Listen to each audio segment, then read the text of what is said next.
निमाडच्या जंगलात आता एकच नाव घुमत होतं, तंट्या मामा. हे नाव ऐकताच गरिबांच्या चेहऱ्यावर आशेचा किरण उमटायचा आणि इंग्रज अधिकाऱ्यांच्या कपाळावर मात्र घाम फुटायचा. ब्रिटिश सरकारने त्यांना दरोडेखोर घोषित केलं होतं, पण जनतेने त्यांना न्यायाचा देवदूत अशी पदवी दिली.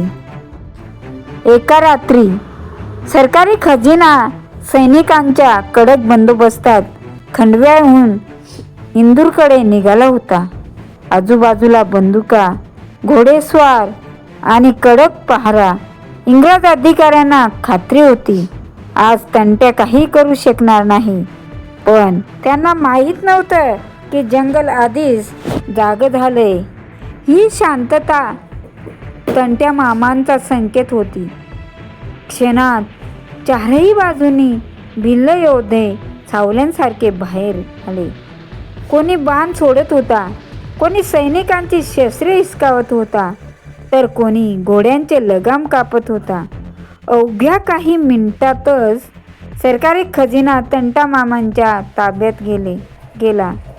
एकही निरपराध माणूस जखमी झाला नाही, पण इंग्रजांचा अभिमान मात्र चिरडला गेला. दुसऱ्या दिवशी तोच खजिना गरिबांच्या वस्त्यांमध्ये पोचला. एका विधवेच्या हातात धान्य, एका शेतकऱ्याला नांगर, एका अनाथ मुलाला कपडे. लोकांच्या डोळ्यात आनंदाश्रू होते. एक वृद्ध आजी म्हणाली, देव दिसत नाही म्हणतात, पण आमच्यासाठी तंट्या मामाच देव आहेत. आणि मग पाहता तर काय, ही बातमी वाऱ्यासारखी संपूर्ण मध्य भारतात पसरली.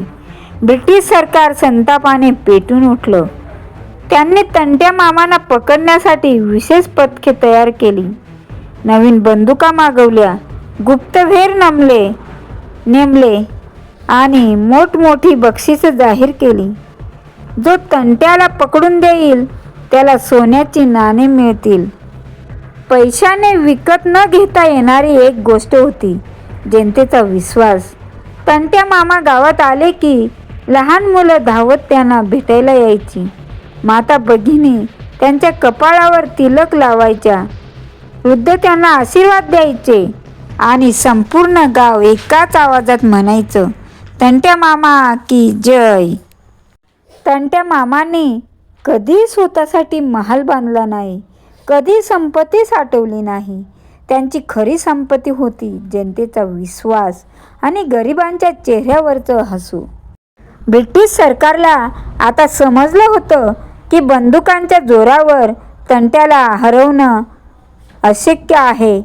त्यांना हरवायचं असेल तर त्यांच्याच माणसांमध्ये फूट पाडावी लागेल.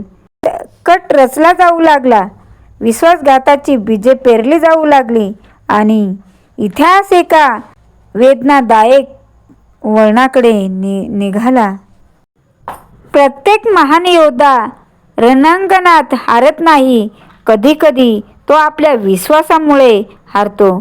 तंट्या मामांच्या या आयुष्यात अशीच एक काळ रात्र येणार होती, जिने संपूर्ण आदिवासी समाजाला अश्रूंमध्ये डुबून टाकलं. विश्वासघात आणि जंगलाचा वाघ पिंजऱ्यात. इंग्रजांनी बंदुका वापरल्या, सैन्य पाठवलं, हजारो सैनिक जंगलात उतरले, पण प्रत्येक वेळी जंगलाचा वाघ त्यांच्या हातातून निसटला. तेव्हा इंग्रज अधिकाऱ्यांनी एक गोष्ट ओळखली, तंट्याला तलवारीने हरवता येणार नाही. त्यासाठी विश्वासघातकाची तलवार वापरावी लागेल. मग त्यांच्या नावाने संपूर्ण निमाडका थरथरू लागला. एका गुप्त बैठकीमध्ये इंग्रज अधिकारी म्हणाला, जंगल त्यांचं आहे, जनता त्यांची आहे, पण प्रत्येक माणूस विकत घेता येतो. फक्त किंमत मोठी हवी. सोन्याची नाणी, जमिनी, मोठी बक्षिसं. आमिषांची जाळी पसरवली होती. काही जण तर डळमळले होते, तर काही शेवटच्या श्वासापर्यंत तंट्या मामांशी निकवान राहिले. मित्रांनो, इतिहासातील अनेक नोंदींनुसार 1889मध्ये तंट्या मामांचा विश्वासघात झाला आणि ब्रिटिशांनी त्यांना अटक केली. विश्वासघात नेमका कोणी केला याबाबत इतिहासकारांमध्ये वेगवेगळी मतप्रवाह आहेत. परंतु एक गोष्ट निश्चित आहे, ब्रिटिश सैन्याला त्यांना सरळ युद्धात पकडता आले नव्हते. चारही बाजूनी सैनिकांनी वेढा घातला. तंट्या मामांनी तलवार उपसली. त्यांचे काही साक्षीदार शौर्याने लढले, काही जखमी झाले. इतिहासातील अनेक नोंदींनुसार 1889मध्ये तंट्या मामा विश्वासघातकामुळे ब्रिटिशांच्या ताब्यात आले. काही वीर मरण पावले. शेवटी संख्येने प्रचंड असलेल्या ब्रिटिश सैन्याने तंट्या मामांना जिवंत पकडले. त्यांच्या हातात बेड्या होत्या, पण त्यांची मान ताठ होती. डोळ्यात अजूनही पराभव नव्हता, फक्त स्वातंत्र्याची ज्वाला धगधगत होती. गावोगावी बातमी पोहोचली, तंट्या मामा पकडले गेले. त्या दिवशी अनेक घरात चूल पेटली नाही. आदिवासी माता रडत होत्या.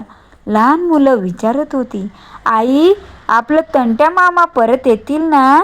आईंच्या डोळ्यात अश्रू होते, पण उत्तर नव्हतं. ब्रिटिशांनी तंट्या मामांना साखळदंडाला बांधून नेलं. रस्त्याच्या दुतर्फा हजारो लोक उभे होते. कोणी हात जोडत होते, कोणी त्यांच्या पायांवर डोकं ठेवत होते, कोणी अश्रूंनी निरोप देत होतं. तंट्या मामांनी फक्त एकच गोष्ट सांगितली, रडू नका, एक तंट्या जाईल, पण हजारो तंट्या जन्माला आले पाहिजेत. अन्यायासमोर कधीही झुकू नका. इंग्रजांना वाटलं आज त्यांनी एक माणूस पकडला, पण त्यांना हे कळलं नाही की त्यांनी लाखो लोकांच्या हृदयात पेटवलेली क्रांती कधीच विझणार नाही, कधीच पकडू शकत नाही. आता उरला होता एक शेवटचा प्रवास, न्यायालय, मृत्यूदंड आणि अमरत्वाकडे जाणारी वाट. फाशीचा फास, पण अमर झालेला योद्धा. लोखंडी साखळदंडात जखडलेला एक योद्धा. समोर ब्रिटिशांचे न्यायालय आणि सभागृहात बसलेले तेच लोक ज्यांनी हजारो निरपराधांवर अन्याय केला होता. आज न्यायाच्या नावाखाली अन्यायाचा निर्णय लिहिला जाणार होता. ब्रिटिश न्यायाधीशांनी विचारले, तंट्या भिल, तुला स्वतःच्या बचावासाठी काही सांगायचे आहे का? तंट्या मामा काही क्षणात शांत राहिले. त्यांच्या चेहऱ्यावर भीती नव्हती, पण स्वाभिमान होता. ते म्हणाले, जर आपल्या लोकांना वाचवणं गुन्हा असेल, जर गरिबांना अन्न देणं गुन्हा असेल, जर अन्यायाविरुद्ध उभं राहणं गुन्हा असेल, तर हो, मी हा गुन्हा केला आहे. न्यायालयाने निर्णय दिला. तंट्या भिल यांना फाशीची शिक्षा सुनावली. एक क्षण संपूर्ण सभागृह शांत झालं, पण तंट्या मामांच्या चेहऱ्यावर तेज कमी झालं नाही. मित्रांनो, तुम्ही अजूनपर्यंत माझ्या चॅनलवर नवीन असाल, सबस्क्राईब केलं नसेल तर प्लीज लाईक करा, सबस्क्राईब करा आणि बेल प्रेस करायला. 4 डिसेंबर 1889, जबलपूर कारागृह. पहाटेची वेळ. तुरुंगांच्या भिंती शांत होत्या, पण इतिहास जागा होता. फाशीच्या फासाकडे चालणाऱ्या त्या योद्ध्याची पावलं अजिबात डगमगली नाहीत, कारण ज्याने आयुष्यभर मृत्यूला डोळ्यात डोळे घालून पाहिलं, त्याला फाशीची भीती कशी वाटणार? फास गळ्यात घालण्यात आला. क्षणभर तंट्या मामांनी डोळे मिटले. कदाचित त्यांच्या डोळ्यासमोर निमाडची जंगलं आले असतील, भिल्ल समाजाची लेकरं आले असतील आणि स्वतंत्र भारताची स्वप्नही. काही क्षणात एक देह शांत झाला, पण एक विचार अमर झाला. इंग्रजांना वाटलं फाशी दिली म्हणजे इतिहास संपला, पण इतिहास कधीच फासावर लटकत नाही. तो जनतेच्या हृदयावर जिवंत राहतो. आजही मध्य प्रदेशातील पाताळपानी येथे तंट्या मामांच्या स्मृतीला हजारो लोक अभिवादन करतात. आदिवासी समाज त्यांना मामा म्हणूनच प्रेमाने आठवतो. तंट्या मामांनी आपल्याला शिकवलं, जंगल फक्त झाडांचा समूह नसतो, तो संस्कृतीचा असतो. जमीन फक्त माती नसते, ती आई असते. आणि स्वातंत्र्य हे कुणी भेट म्हणून देत नाही, तो संघर्ष करून मिळवावं लागतं. मित्रांनो, भारतीय स्वातंत्र्य लढ्याचा इतिहास पूर्ण होऊ शकला नाही जोपर्यंत त्यात तंट्या मामा भिल यांचं नाव अभिमानाने घेतलं जात नाही. चला, या महान आदिवासी क्रांतिकारकाला मनापासून अभिवादन करूया. तंट्या मामा अमर रहो. भारत माता की जय. जय जल, जय जंगल, जय जमीन. मित्रांनो, असा होता हा तंट्या मामांचा इतिहास, प्रेरणादायी. आणि तुम्हाला जर व्हिडिओ आवडला असेल तर लाईक करा, सबस्क्राईब करा आणि बेल प्रेस करायला विसरू नका. असेच नवीन दमदार ऐतिहासिक व्हिडिओ घेऊन येत आहे. तोपर्यंत तुम्ही इतिहास बघत रहा.